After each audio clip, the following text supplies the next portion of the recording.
Hi students, welcome back to another biology lecture. आज इस lecture के अंदर हम पढ़ेंगे क्लास रेप्टाइल्स को। जो हमने चैप्टर स्टार्ट किया है डाइवर्सिटी अमंग एनिमल्स, उसके जो फाइलम्स है जितने भी हो हम डिस्कस कर चुके हैं और अब हम देख रहे हैं आज क्लास रेप्टाइल्स को। प्रीवियस लेक्चर के अंदर हमने क्लास एम्फीबियन देखी थी। अगर आप वो नहीं देखी अभी तक तो आप ऊपर आई बटन पर आपको लिंक मिल जाएगा, आप वहाँ पर देख सकते हैं उसको भी। तो आज बात करते हैं क्लास रेप्टाइल्स की। रेप्टाइल्स को डिटेल के अंदर देखेंगे, इनकी क्या कैरेक्टरिस्टिक्स हैं, कुछ सेगमेंट्स जो हैं फॉर योर इन्फॉर्मेशन के, यानी और कुछ एवोल्यूशनरी हिस्ट्री की बारे में भी बातें करेंगे। यहाँ पर मैंने लिख के साथ रखी हैं ताकि टाइम कम से कम जाए और आपको ज़्यादा से ज़्यादा चीज़ें डिटेल के अंदर बता सकूँ। तो सबसे पहले कैरेक्टरिस्टिक की बात करें रेप्टाइल्स की, तो वो है हमारे पास true land vertebrates. True land vertebrates हैं रेप्टाइल्स, और ये कहा जाता है कि reptiles were once the most dominant group on the land and that time in geological history is termed as age of reptiles। तो एज ऑफ रेप्टाइल्स के अंदर जो जियोलॉजिकल हिस्ट्री टाइम है उसके अंदर जो रेप्टाइल्स थे वो मोस्ट डोमिनेंट ग्रुप था लैंड के ऊपर, इस वजह से इनको हम ट्रू लैंड वर्टिब्रेट्स भी कहते हैं। इसके अलावा बात करें तो इनकी आज जो हमारे पास स्पीशीज पाई जाती हैं वो 10,000 से भी ज़्यादा स्पीशीज पाई जाती हैं, वो ये प्लैनेट के हर जगह पर पाए जाते हैं एक्सेप्ट एंटार्क्टिका।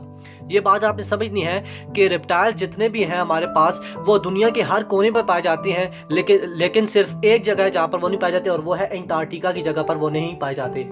इसके अलावा बात करें तो रेप्टाइल्स जो हैं are amongst the longest lived species on the globe, यानी ये उन ऑर्गेनिजम्स में से कुछ उन ऑर्गेनिजम्स में से जो कि सबसे ज़्यादा ज़िंदगी जीते हैं। और एक टॉर्टॉइस की बात करें, एल्डेब्रा टॉर्टॉइस की बात करें, ये एक ऐसी स्पीशी है जो कि ओवर 150 ईयर्स तक जी सकती है।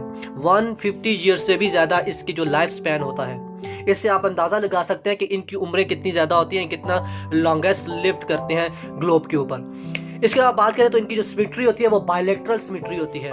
प्रीवियस जितने भी लेक्चर हमने पढ़े हर फाइलम के अंदर सिमेट्री के हवाले से चीज़ें आती रही, आपको साथ साथ बताता रहा। फिर दोबारा आपकी रिवीजन के लिए बता देता हूँ कि बायलैटरल सिमेट्री ऐसी सिमेट्री होती है कि जब हम किसी एनिमल प्लेन को एक ऐसे प्लेन के थ्रू, यानी जब हम उसको कट करें तो वो दो पार्ट्स के अंदर डिवाइड हो जाए, लेफ्ट और राइट पार्ट के अंदर डिवाइड हो जाए, और वो दोनों जो पार्ट हों वो एक दूसरे के मिरर इमेजेस हों, तो ऐसी सिमेट्री को हम बायलैटरल सिमेट्री कहते हैं।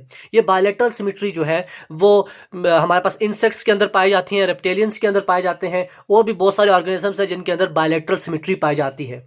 साथ में आपको पिक्चर भी दिखाऊंगा बायलैटरल सिमेट्री किस तरह से की जाती है, तो वो भी आप देख सकते हैं। इसके अलावा बात करें तो इनकी बॉडी के अंदर 4 रीजन होते हैं। एक हेड रीजन होता है, फिर नेक रीजन होता है, ट्रंक रीजन होता है और टेल रीजन होता है। ये 4 रीजन इनके अंदर होते हैं जो कि यानी इनकी बॉडी को बनाते हैं। अब टेल के हवाले से यहाँ पर बहुत इंपॉर्टेंट पॉइंट है, एक फैक्ट के तौर पर भी हम इसको ले सकते हैं, या एक इंपॉर्टेंट इंफॉर्मेशन भी है जो कि आगे चलकर मैं आपकी इनकी टेल के बारे में बताऊंगा कि जब इनके ऊपर कोई प्रे जो है, यानी इनके ऊपर कोई अगर हमला कर दे तो ये अपने टेल के साथ क्या करते हैं, तो उसके लेटर आगे वीडियो में चलकर बात करेंगे। इसके अलावा बात करें तो पेक्यूलियर थर्मिक होते हैं। पेक्यूलियर थर्मिक कोल्ड ब्लडेड को भी कहते हैं और एक्टोडर्म को भी कहते हैं। ये ऐसे ऑर्गेनिजम्स होते हैं जो कि इन्वायरमेंटल चेंजेस की वजह से, इन्वायरमेंट के अंदर टेम्परेचर के चेंज होने की वजह से अपने बॉडी टेम्परेचर को भी चेंज करते हैं, यानी इनका जो बॉडी टेम्परेचर होता है वो वेरी करता है कंसिडरेबली। इसके अलावा बात करें तो ये जो हीट लेते हैं, बॉडी हीट, ये इन्वायरमेंट से लेते हैं। तो ऐसे ऑर्गेनिजम्स को जो कि बॉडी की हीट इन्वायरमेंट से लें और इन्वायरमेंट के टेम्परेचर के साथ अपनी बॉडी के टेम्परेचर को चेंज करें, वेरी करें, तो ऐसे ऑर्गेनिजम्स को हम पेक्यूलियोथर्मिक या कोल्ड ब्लडेड या एक्टोथर्म भी कहते हैं। अब यहाँ पर आपको एक फॉर योर इंफॉर्मेशन सेगमेंट की बात बताता हूँ, और फॉर इंफॉर्मेशन के तौर पर यहाँ पर हमारे पास आज ये चीज़ है कि the study of traditional reptiles orders historically combined with that of modern amphibians is called herpetology. अब स्टडी ऑफ रेप्टाइल्स और मॉडर्न एम्फीबियंस, इनकी जो स्टडी होती है उसको हम हर्पेटोलॉजी कहते हैं। ये एक इम्पॉर्टेंट पॉइंट है, यहाँ पर कम्पिटिटिव एग्जाम्स के हवाले से भी MCQs बन सकता है, तो लिहाजा आपको पता होना चाहिए the study of traditional reptiles orders historically combined with that of modern amphibians is called as herpetology. तो ये हमारे पास आज फॉर योर इंफॉर्मेशन सेगमेंट के अंदर ये पॉइंट था जो कि आपके साथ शेयर करना था। उम्मीद है कि ये पॉइंट आपको अच्छा लगा होगा। इसके बाद आगे जाते हैं, हमारे पास इनके जो लिम्स होते हैं, लिम्स की बात करें तो 2 पेयर्स ऑफ लिम्स होते हैं, और इनका जो लिम्स होते हैं वो पेंटाटेक्टाइल होते हैं। पेंटा बोलते हैं 5 फिंगर्स वाले, यानी ऐसे ऑर्गेनिजम्स जिनके लिम्स के अंदर 5 फिंगर्स हों तो ऐसे ऑर्गेनिजम्स को हम पेंटाटेक्टाइल कहते हैं, और ये टेट्रापोड होते हैं। अब टेट्रापोड के हवाले से एक एवोल्यूशनरी बात भी आपके साथ शेयर करूंगा कि लिम्स किस तरह से इवॉल्व हुए हैं, और एमनियोट एग के बारे में बात करूंगा। उसके लिए एक अलग से हमारे पास सेगमेंट है जिसमें क्रिटिकल थिंकिंग का हमारा सेगमेंट है, उसके अंदर जाकर बात करूंगा कि इनके लिम्स किस तरह से इवॉल्व हुए हैं और एमनियोट एग किस तरह से इवॉल्व हुआ है, वो आगे चल के बात करते हैं। इसके अलावा बात करें तो ये दे आर लोएस्ट एमनियोट्स। अब एमनियोट्स का क्या मतलब है कि इनका जो एम्ब्रियो होता है वो सराउंडेड होता है विद अ प्रोटेक्टिव कवरिंग, जिसको हम एमनियॉन कहते हैं। आप जानते हैं जो एक्स्ट्रा मेम्ब्रेनिक मेम्ब्रेन्स होती हैं उनमें 4 आती हैं, यॉर्क सैक आता है, एमनियॉन आता है, कोरियन आता है, और इस तरह से अलेंटॉइज आता है। अब ये ऐसे ऑर्गेनिजम्स हैं, एमनियॉट्स ऐसे ऑर्गेनिजम्स होते हैं जिनके अंदर एक extra embryonic membrane amnion present होती है।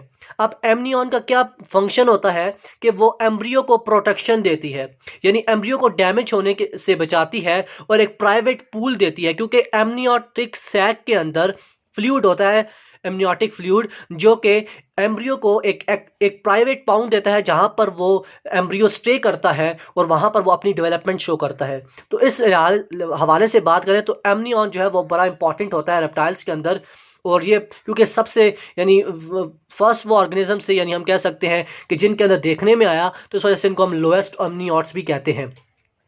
इसके अलावा बात करें तो सेक्सेस इनके जो होते हैं वो सेपरेट होते हैं, यानी फीमेल और मेल जो सेक्स होते हैं वो अलग अलग होते हैं। फर्टिलाइजेशन इंटरनल होती है, यानी within the body of female fertilization होती है। इसके अलावा एग्स की बात करें तो इनके जो एग्स होते हैं वो लार्ज इन साइज होते हैं और उनके अंदर यॉक प्रेजेंट होता है।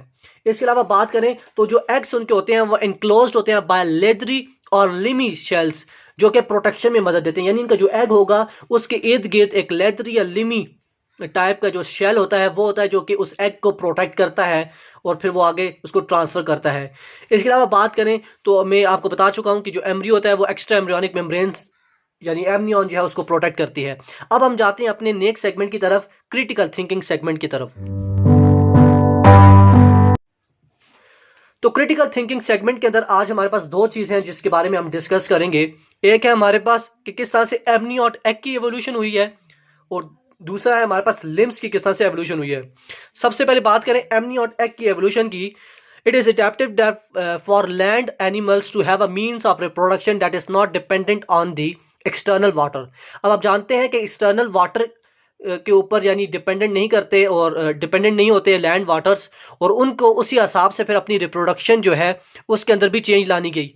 इसलिए उन्होंने क्या किया कि रेप्टाइल्स ने इंटरनल फर्टिलाइजेशन यानी करनी स्टार्ट की, क्योंकि इससे पीछे वाले जो ऑर्गेनिज्म थे वो एम्फीबियंस थे जो कि एक्वेटिक यानी पानी को यूज करके वहां पर फर्टिलाइजेशन करते थे, वहां पर सारा हैचिंग का प्रोसेस यानी वहां पर बर्थ करते थे। लेकिन रेप्टाइल्स वो थे कि जिन्होंने इंटरनल फर्टिलाइजेशन स्टार्ट की, यानी within the body of female fertilization start की, और वो लैंड के ऊपर जो है उन्होंने अपनी जो है रिप्रोडक्शन करना स्टार्ट की, और उन्होंने एग्स भी दिए, यानी ओवी पैरस थे, ये एग देना स्टार्ट किए। और एग को कौन प्रोटेक्ट करता है, या आपको मैं पहले ही बता चुका हूं कि इनको शेल्स जो हैं, लेदरी शेल्स जो हैं वो प्रोटेक्ट करते हैं। इसके अलावा बात करें तो amniote egg contains extra embryonic membrane, जैसा मैंने अभी आपको बताया, which protects the embryo. One of the membranes, the amnion, is a sac that fills with fluid and provide private pound within which the embryo develops. ये आपको पहले ही मैं बता चुका हूँ सारी चीजें कि इनके अंदर जो एमनियोटिक सैक होता है उसके अंदर फ्लूइड होता है जो कि एक प्राइवेट पाउंड का काम करता है, जहां पर एम्ब्रियो स्टे करता है और डेवलप करता है। अब एमनियोटिक ऑर्गेनिजम्स कौन कौन से हैं, तो रेप्टाइल्स जितने भी हैं, बर्ड्स जो हैं और मैमल्स जो हैं, इनको हम एमनियोट्स कहते हैं, यानी इनके अंदर ये एक्स्ट्रा एम्ब्रियोनिक मेम्ब्रेन पाई जाती है जिसके थ्रू वो जो है अपने एम्ब्रियो की डेवलपमेंट करते हैं। इसके बाद बात करें लिम्स की एवोल्यूशन की, कि लिम्स किस तरह से इवॉल्व हुए हैं through with a period of time. तो हम बात करें all the organisms which are called tetrapods, जितने भी ऑर्गेनिजम्स हैं, जैसे रेप्टाइल्स को भी हम टेट्रापोड्स कहते हैं, उनके 4 लिम्स होते हैं। मैं आपको पहले एक्सप्लेन कर चुका हूं कि ऐसे ऑर्गेनिजम्स जिनके 4 लिम्ब हो उनको हम टेट्रापोड्स कहते हैं।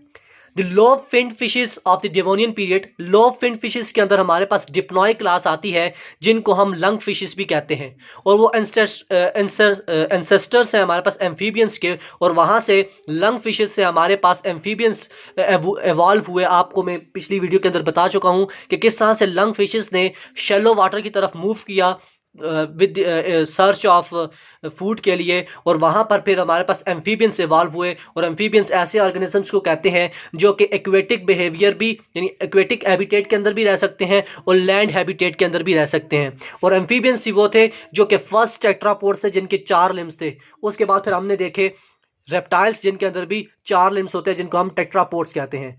अब that animal that live on land use limbs to support the body, बिल्कुल क्लियर बात है, specially since air is less bond than water.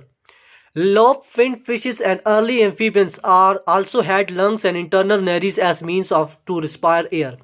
अब आपको मैं यहाँ पर पहले भी बता चुका हूँ कि जो हमारे पास लोब फिन फिशेज होती हैं उनको हम डिप्नॉय क्लास के अंदर रखते हैं, और उन डिप्नॉय जो क्लास है फिशेज की उनको हम लंग फिशेज भी इसी वजह से कहते हैं कि उन्होंने अपने अंदर एवोल्यूशन किया और उनकी लंग की तरह का एक स्ट्रक्चर भी प्रेजेंट होता है जो कि इनको रिस्पायरेशन करने में, शैलो वाटर के अंदर रिस्पायरेशन करने में मदद देता है। इस तरह से एम्फीबियंस जो कि एक्वेटिक बिहेवियर के अंदर, एक्वेटिक हैबिटेट के अंदर भी रह सकते हैं और साथ में लैंड हैबिटेट के अंदर भी रह सकते हैं, उन्होंने भी अपने अंदर लंग्स को इवॉल्व किया है और लंग्स के थ्रू वो जो है रिस्पायरेशन करते हैं। रेप्टाइल्स के अंदर तो होते ही लंग्स हैं जो कि अपनी रिस्पायरेशन के लिए, रिस्पायरेशन के प्रोसेस को कैरी आउट करने के लिए इस्तेमाल किए जाते हैं। तो ये आज का हमारा ये वाला सेगमेंट था जिस क्रिटिकल थिंकिंग, जिसके अंदर हमने एमनियोट एग की एवोल्यूशन की बात की और लिम्स की एवोल्यूशन की बात की। अब वापस चलते हैं हम अपने टॉपिक की तरफ और देखते हैं और कुछ फीचर्स। इसके अलावा बात करें तो ये जो रेप्टाइल्स क्लास है ये यूरिकोटैलिक होती है। यूरिकोटैलिक का मतलब यह है कि excrete uric acid crystals to conserve water. अब यहाँ पर कुछ डिटेल आपको बताना चाहूँगा इसके हवाले से। हमारे पास आप जानते हैं कि डिफरेंट नाइट्रोजीनियस वेस्ट प्रेजेंट होते हैं जिसमें अमोनिया आता है, यूरिया आता है और इस तरह से यूरिक एसिड भी आता है। अब वो ऑर्गेनिजम्स जो कि अमोनिया को as a nitrogenous waste create करते हैं उनको हम इम्यूनोटैलिक कहते हैं, और वो ऑर्गेनिज्म जो कि यूरिया को as a nitrogenous waste excrete करते हैं उनको हम यूरियोटैलिक कहते हैं, और इस तरह से जो यूरिक एसिड को एक्सक्रीट करते हैं उनको हम यूरिकोटैलिक कहते हैं। अब यहाँ पर इनका फंक्शन या इनकी क्या कैरेक्टर, यानी यहाँ पर किस तरह से हम एक्सप्लेन करेंगे, तो अमोनिया जो है वो आपने यहाँ पर एक MCQs के हवाले से याद रखना है कि ammonia is highly toxic and highly soluble in water. Ammonia वो नाइट्रोजीनियस वेस्ट है जो कि हाईली टॉक्सिक होता है और हाईली सॉल्युबल होता है वाटर के अंदर, और 1 gram of nitrogen in the form of ammonia requires 500 ml of water to dissolve it to non toxic level.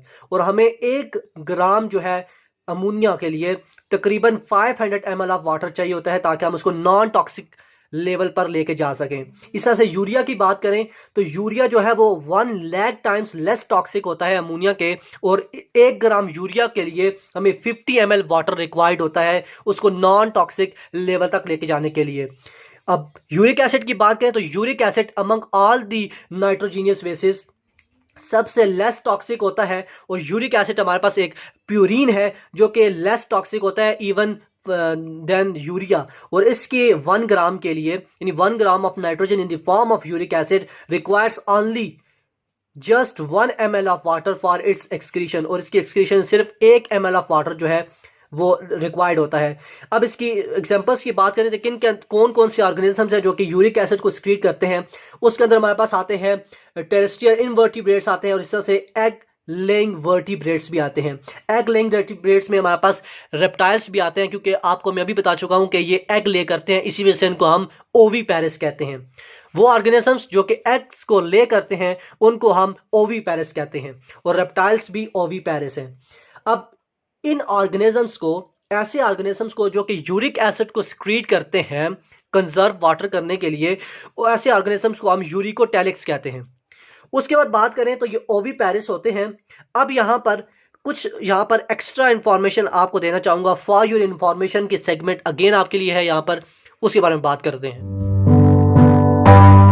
अब फॉर योर इंफॉर्मेशन के तौर पर आपको एक इंफॉर्मेशन देना चाहूंगा कि वर्टिब्रेट्स दैट ले shelled egg excrete uric acid. जितने भी हमारे पास जो ऑर्गेनिजम्स या वर्टिब्रेट्स हैं जो कि एग्स को यानी ले करते हैं वो यूरिक एसिड को एक्सक्रीट करते हैं। ये इंपॉर्टेंट पॉइंट है, आपने ध्यान में रखना है। इसके अलावा जो एग से शेल होते हैं वो परमिएबल होते हैं गैसेस के, लेकिन लिक्विड्स के वो परमिएबल नहीं होते। इसी वजह से वो जो है यूरिक एसिड को एक्सक्रीट करते हैं, क्योंकि यूरिक एसिड जो है वो प्रेसिपिटेट आउट हो सकता है सोल्यूशन में से और can be store within the egg as a solid waste that is left behind when the animal hatches. तो इसी वजह से ये जो ऑर्गेनिजम्स हैं ये अपने अंदर यूरिक एसिड को एक्सक्रीट करते हैं, जो कि प्रेसिपिटेट आउट हो जाता है सोल्यूशन में से, और वो जब हैच कर जाता है एनिमल तो वहाँ पर ये यानी इसको अपने बॉडी से एक्सक्रीट हो जाता है, एक्सक्रीट कर दिया जाता है। अब यहाँ पर हम आगे बढ़ते हैं। स्किन की बात करें तो इनकी जो स्किन होती है वो थिक होती है, स्केली होती है और डिवाइड ऑफ ग्लैंड्स होते हैं। इस वजह से इनकी स्किन को हम कहते हैं कि रफ स्किन होती है, कॉर्निफाइड होती है और ड्राइड होती है, which is adaptive to the land habitat. इसके अलावा हम इनके बात करें तो ये कॉर्निवोरस होते हैं। ये आपको सारा पॉइंट क्लियर है। इस तरह से हार्ट की बात करें तो इनके 4 चैम्बर्स होते हैं हार्ट के। अब 4 चैम्बर का इनका हार्ट होता है, 2 आरिकल्स होते हैं विद कंप्लीटली और पार्शली डिवाइडेड वेंट्रिकल्स। अब वेंट्रिकल्स कैसे होते हैं? कंप्लीटली बाज ऑर्गेनिजम्स के अंदर कंप्लीटली डिवाइडेड होते हैं और बाज के अंदर पार्शली डिवाइडेड होते हैं। अगर हम क्रोकोडाइल की बात करें तो क्रोकोडाइल्स के अंदर कंप्लीटली 4 चैम्बर्ड हार्ट पाया जाता है, यानी उनके अंदर कंप्लीटली डिवाइडेड वेंट्रिकल्स पाए जाते हैं। लेकिन कुछ ऑर्गेनिजम्स ऐसे हैं इनके क्लास रेप्टाइल्स के जिनके अंदर जो हार्ट होता है वो पार्शली डिवाइडेड वेंट्रिकल्स से मिलकर बना होता है and a pair of systematic Archies भी प्रेजेंट होती हैं। अब आर्चिस जो एरोटिक आर्चिस है उनके हवाले से कुछ यहाँ पर इंफॉर्मेशन आपके साथ एक्सप्लेन करना चाहूँगा, शेयर करना चाहूँगा कि हमारे पास जो मैमल्स हैं वो लेफ्ट एओर्टिक आर्च होती है उनके अंदर। ये इंपॉर्टेंट पॉइंट है जो कि कॉम्पिटिटिव एग्जाम के अंदर पूछा जाता है, तो आपको ध्यान में रखना है कि mammals have left aortic arch. इसके अलावा बात करें बर्ड्स की और पेंगुइन्स की बात करें तो उनके अंदर राइट एओर्टिक आर्च प्रेजेंट होता है।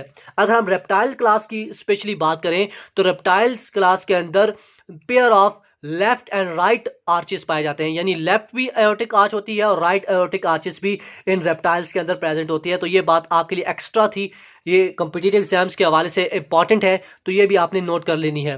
इसके बाद रिस्पायरेशन की बात करें, पहले कर चुका हूँ कि रिस्पायरेशन ये थ्रू लंग्स करते हैं, क्योंकि जितने भी लैंड हैबिटेट वाले ऑर्गेनिजम्स होते हैं उनके अंदर जो हमारे पास करेक्टरिस्टिक होती है रिस्पायरेशन करने, यानी जो ऑर्गन होता है स्पेशल, वो हमारे पास लंग्स होते हैं।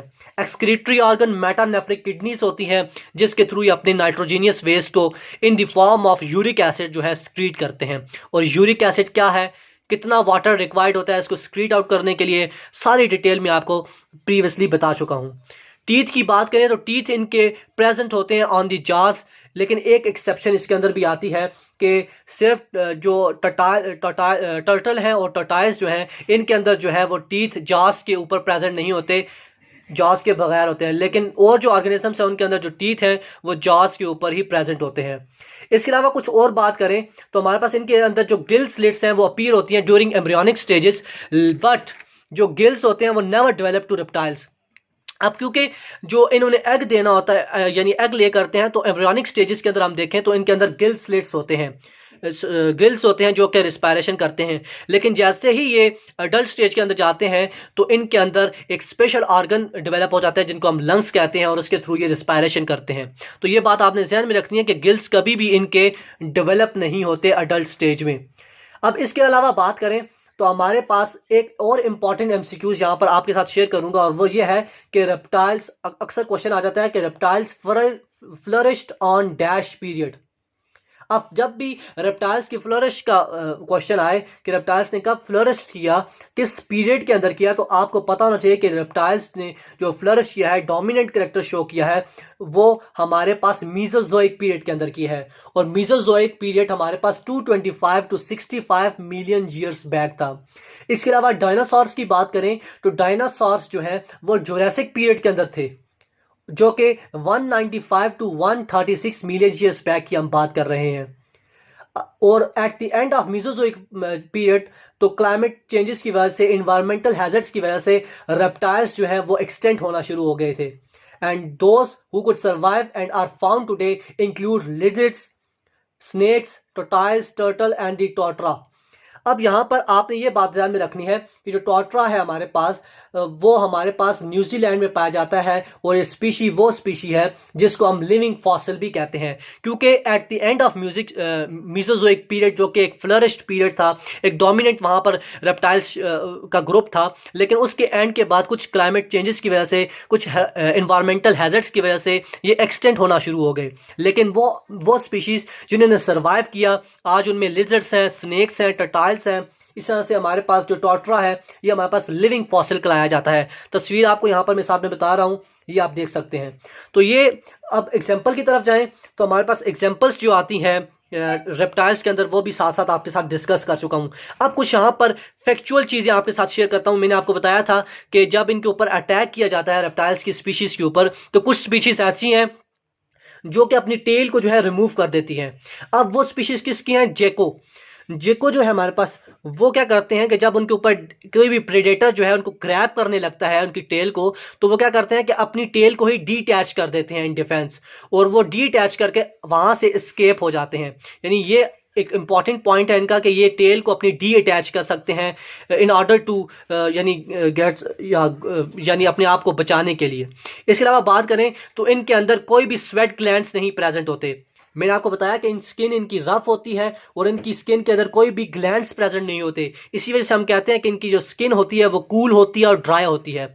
इसके अलावा बात करें तो ये हमारे पास यानी लॉन्गेस्ट लिव स्पीशीज़ हैं जो कि ओवर 150 ईयर्स तक भी कुछ इनकी स्पीशीज़ जो हैं वो सरवाइव करती हैं। और reptiles first appear in the fossil records 315 million years ago, 315 million years ago इनका सबसे पहले यानी ये अपीयर हुए थे ग्लोब के ऊपर। और स्नेक्स के स्केल्स की बात करें तो जो स्नेक के स्केल्स आप देखते हैं वो केराटिन मटेरियल से मिलकर बने होते हैं, केराटिन प्रोटीन से मिलकर बने होते हैं। और ये केराटिन प्रोटीन वही सब्सटेंस है जिससे हमारे हेयर्स और फिंगर जो नेल्स हैं वो मिलकर बने होते हैं। तो यहाँ आज की वीडियो ख़त्म करते हैं जिसके अंदर हमने पूरी क्लास रेप्टाइल्स को डिटेल के अंदर देखा, एक एक चीज़ इसकी डिस्कस की, और जितने भी कॉम्पिटिटिव एग्जाम्स के अंदर क्वेश्चन आ सकते थे वो भी साथ साथ आपके साथ में शेयर करता रहा। इसके अलावा फॉर यूर इन्फॉर्मेशन सेगमेंट के अंदर मैंने हर्पेटोलॉजी के बारे में आपको बताया, और इस तरह से क्रिटिकल थिंकिंग के अंदर मैंने आपको एवोल्यूशन बनाई, एमनियोट एग की और लिम्स की एवोल्यूशन बताई, और साथ में कुछ फैक्चुअल चीज़ें भी आपके साथ शेयर की क्लास रेप्टाइल्स के हवाले से। मुझे उम्मीद है कि आपको ये लेक्चर पसंद आया होगा। अगर पसंद आया तो इसको लाइक कीजिए और हमारे चैनल को ज़रूर सब्सक्राइब कर लें ताकि ऐसे ही इंटरेस्टिंग वीडियोस और ऐसे ही नॉलेजफुल वीडियोस आपके लिए लेकर आते रहें। तो इंशाल्लाह नेक्स्ट वीडियो के अंदर मिलेंगे जिसके अंदर हम क्लास एवीज़ की बात करेंगे। तो तब तक के लिए इजाज़त दीजिए। अल्लाह हाफिज़।